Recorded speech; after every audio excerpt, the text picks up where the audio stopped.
अस्सलाम वालेकुम दोस्तों। कल और परसों बहुत ज़्यादा लोगों को फ्लैग का इशू देखने को मिला है और अल्हम्दुलिल्लाह मेरे एक पेज पे भी ऐसा इशू नहीं आया। मुझे किसी एक सिंगल पेज पे भी ये इशू देखने को नहीं मिला। तो 2 दिन मैं वेट कर रहा था क्योंकि 16 एक ऐसी डेट है जब तक फ्लैग का इशू आ सकता है, उसके बाद अमूमन नहीं आ रहा होता। तो मैं वेट कर रहा था कि अगर मेरे किसी पेज पे इशू आता है तो मैं उसे एनालाइज कर सकूं और देख सकूं कि उसके ऊपर इशू क्यों आया है। लेकिन अल्लाह का शुक्र है कि मेरे किसी एक पेज पे भी ये प्रॉब्लम मुझे नहीं देखने को मिला। तो अब ये इशू आता क्यों है, सबसे पहले हम इसके सोल्यूशन की बात करते हैं। तो इसका सोल्यूशन अभी तक कोई भी नहीं है। किसी का भी पेज जब फ्लैग्ड हुआ है तो किसी एक बंदे का पेज भी अब तक ठीक नहीं हुआ। और उसमें ऐसा है कि उसे हम ठीक नहीं कर सकते क्योंकि फेसबुक ने अभी तक कोई इसका सोल्यूशन नहीं दिया, लेकिन इससे बचा जा सकता है। अब मैं कैसे बचाऊं? मुझे 3 मंथ पहले जो है वो कुछ पेजेस पे फ्लैग का इशू आया था, उससे पहले भी नहीं आया था और अब भी नहीं आया। तो उसमें कुछ चीज़ें हैं जो मैं आप सबसे शेयर करना चाहता हूँ। सबसे पहले है कि अगर आप किसी का कंटेंट उठा के अपने पेज पे लगाएंगे तो उसके ऊपर तो 100% आपका फ्लैग का इशू आएगा ही आएगा। अगर आप कॉपीराइट कंटेंट पे काम कर रहे हैं तो आपको 100% ये इशू देखने को मिलेगा। कुछ लोग हैं जिनके पेजेस बच गए होंगे, लेकिन इसमें ऐसा है कि अनओरिजिनल कंटेंट जो है ये मेन रीज़न है फ्लैग का। इसमें ऐसा है कि जब भी हम किसी और का कंटेंट उठाते हैं, अगर हम पार्टनर मोनेटाइजेशन पॉलिसीज पढ़ें या फ्लैग में जो चीज़ें मेंशन हैं तो उसमें सामने लिखा हुआ है कि आप ओरिजिनल कंटेंट ही शेयर करें, अनओरिजिनल ना करें। अगर फिर भी किसी को ओरिजिनल कंटेंट के ऊपर ये इशू देखने को मिला है तो उसका एक रीज़न ये हो सकता है कि उन्होंने सेंसिटिव कंटेंट लगाया हो। सेंसिटिव कंटेंट क्या है कि उन्होंने जो है उसमें डेड बॉडी दिखाई हुई हो, उसके बाद ब्लड दिखाया हुआ हो, मार धाड़, हेरासमेंट, इस तरह का जितना भी कंटेंट है, 18+ कंटेंट है। तो इस तरह की चीज़ें जो हैं अगर उन्होंने दिखाई हुई हैं अपने कंटेंट में या ऐसा उनका कंटेंट है, तो चाहे उनका ओरिजिनल कंटेंट भी है तब भी उन्हें प्रॉब्लम देखने को मिला है। मैंने भी कुछ लोगों के पेजेस देखे हैं जिनका ओरिजिनल कंटेंट था और मैंने ये चीज़ एनालाइज की है कि उनका इशू इसी वजह से आया है। तीसरे नंबर पे है सेंसिटिव टाइटल डिस्क्रिप्शन।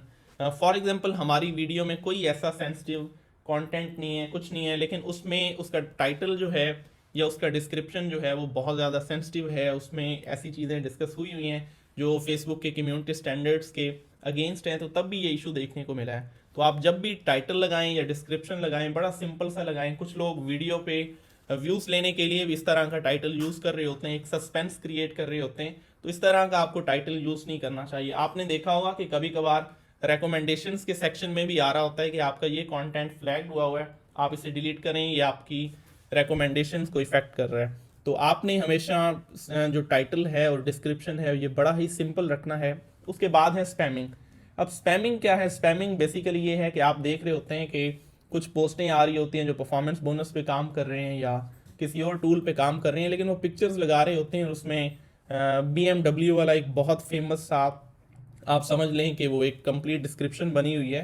तो उससे वो जैसे ही किसी पोस्ट पे लगाते हैं तो उनके लाइक्स और एंगेजमेंट तो बहुत ज़्यादा बढ़ जाती है, लेकिन ये स्पैमिंग है। वो बार बार पोस्टों पे एक जैसे टाइटल, डिस्क्रिप्शन, ये सारी चीज़ें यूज़ कर रहे होते हैं। उसके बाद है कि ये कुछ और भी आ रहे होते हैं इस तरह के 12 reasons why you should read books, इस तरह का कुछ होता है एक। तो वो बहुत ज़्यादा लोग लगा रहे होते हैं। तो एक ओरिजिनल कंटेंट क्रिएटर जो है इस तरह के डिस्क्रिप्शन टैग्स लगा रहा था तो उसका पेज भी फ्लैग्ड हुआ है। तो काफ़ी सारी चीज़ें इन 2 दिनों में मैंने चेक की हैं। तो अब मैं इस फाइनल एक चीज़ पे आ चुका हूँ कि ये 4 रीजंस ही हैं जिसकी वजह से ये इशू देखने को मिलता है और आपको जो है इन चीज़ों से बचना है। पहला तो ये है कि अनओरिजिनल कंटेंट के करीब ही आप ना जाएं। मतलब उस कंटेंट का, उस अर्निंग से का क्या फ़ायदा जो आपको मिले ही ना। अब मेरे कुछ दोस्त हैं जिन्होंने 10-10 हज़ार डॉलर अर्न किया हुआ है, लेकिन फ्लैग की वजह से उन्हें 1 रुपया भी नहीं आएगा। तो उससे बेहतर है कि आप अपना ओरिजिनल कंटेंट क्रिएट करें, अपना ओरिजिनल कंटेंट प्रोड्यूस करें, ओरिजिनल कंटेंट लगाएं। चाहे आपके $500 भी बने, आपको आइडिया तो होगा कि आपके पैसे आएंगे, कहीं नहीं जाएंगे। लेकिन अगर आप अनओरिजिनल कंटेंट से $50,000 भी बना लें तो वो आपको, उसमें एक रिस्क है कि आपका फ्लैग का इशू आ सकता है। दूसरा, सेंसिटिव कंटेंट की तरफ जाए ना। अगर आपका कंटेंट ऐसा है, क्राइम स्टोरीज है या इस तरह के वर्ड्स हैं भी सही, तो उसको आप बीप करें, एडिटिंग के दौरान चीज़ें ठीक करें।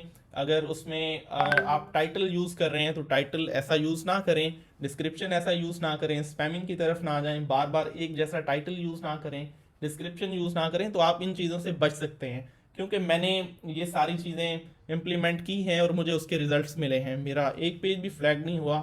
अल्हम्दुलिल्लाह। तो ये चीज़ें आप लाजमी फॉलो करें। अगर आपका ओरिजिनल कंटेंट है और फिर भी आपको फ्लैग का इशू आया है और आप समझते हैं कि इनमें से आपने कोई भी मिस्टेक नहीं की, तो आप नीचे कमेंट्स करके मुझे बता सकते हैं। मैं आपका पेज चेक भी कर लूँगा कि ये क्या रीज़न हो सकता है। आप देखें ना, एक सिंपल सी चीज़ है कि आप जिन लोगों को देखते हैं, आप जिन लोगों को वॉच करते हैं जो ओरिजिनल क्रिएटर हैं, तो आप उनके पेजेस ओपन करके देखें, आप देखेंगे कि सबके एड्स चल रहे हैं, किसी पे कोई प्रॉब्लम नहीं है। तो ये प्रॉब्लम ऐसे समझें कि मैक्सिमम उन लोगों के साथ आ रहे हैं जो किसी और का कंटेंट उठा रहे हैं, उसमें थोड़ी बहुत चेंजिंग्स कर रहे हैं और फिर लगा रहे हैं। तो इसमें मैं आपको एक चीज़ बता दूं कि आप किसी भी वीडियो में चाहे जितनी मर्जी एडिटिंग कर लें तो वो वीडियो फिर भी पकड़ी जाती है, क्योंकि राइट्स मैनेजर में शो हो रहा होता है कि इसने कितने परसेंट कंटेंट यूज़ किया है। अगर आप एडिटिंग कर भी लें फिर भी 30, 40, 50% वो आ रहा होता है, वहाँ पे शो हो रहा होता है कि इसने हमारा कंटेंट यूज़ किया हुआ है। हम उस पर स्ट्राइक भी दे सकते हैं, अगर स्ट्राइक्स ना भी दें तब भी वो हमारी अपनी मर्ज़ी। तो इन चीज़ों से आपको लाजमी बचना चाहिए और मैं यही रेकमेंड करूँगा कि आप ओरिजिनल कंटेंट की तरफ आएँ, और उससे आपका जो है स्टार्ट में अर्निंग कम होगी लेकिन वो आपको 100% मिलेगी, क्योंकि अनओरिजिनल से आप जितनी मर्जी अर्निंग्स कर लें वो आपको मिलनी तो है नहीं। हर टाइम एक रिस्क होगा कि आपको फ्लैग का इशू आ सकता है। तो आज की वीडियो में इतना ही था। थैंक यू, अल्लाह हाफिज़।